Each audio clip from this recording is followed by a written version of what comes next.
கேரள முதலமைச்சர் உம்மன் சாண்டி டெல்லியில் பிரதமர் நரேந்திர மோடியை சந்தித்தது குறித்து தற்போது செய்தியாளர்களுக்கு பேட்டியளித்து வருகிறார். அந்த நேரடி காட்சிகளை இப்போது பார்க்கலாம். റബ്ബറിന്റെ കാര്യത്തിൽ പ്രധാനമന്ത്രിയുടെ ശ്രദ്ധയിൽ നമ്മൾ കൊണ്ടുവന്നിട്ടുണ്ട്. പക്ഷേ ഇന്നലെ കൊമേഴ്സ് മിനിസ്റ്ററുടെ അടുത്തും ഇന്ന് ഫിനാൻസ് മിനിസ്റ്ററുടെ അടുത്തുമാണ് നമ്മൾ അതിന് കൂടുതൽ സ്ട്രെസ് ചെയ്ത് കൊടുത്ത് പറഞ്ഞിട്ടുള്ളത്. പക്ഷേ പ്രധാനമന്ത്രിയോടും ഈ പ്രശ്നം വെച്ചിട്ടുണ്ട്.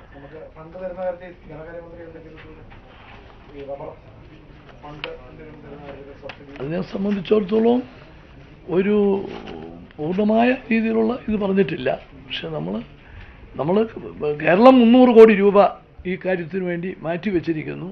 ആ സാഹചര്യത്തിൽ കേന്ദ്രത്തിൻ്റെ സഹായം കൂടി വേണം എന്നുള്ളത് നമ്മൾ ആവശ്യപ്പെട്ടിട്ടുണ്ട്.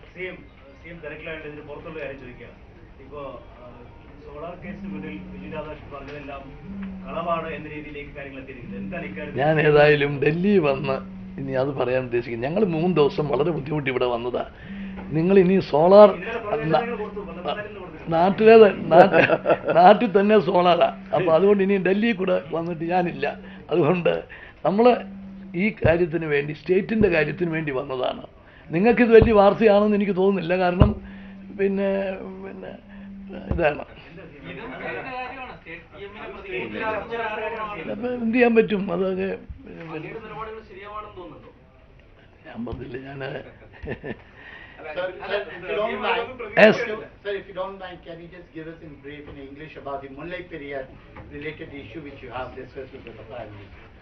Sir, yesterday we met Water Resources Minister Uma Bharati. Today we met the Prime Minister and expressed our concern about the safety of the Mullai Periyar Dam.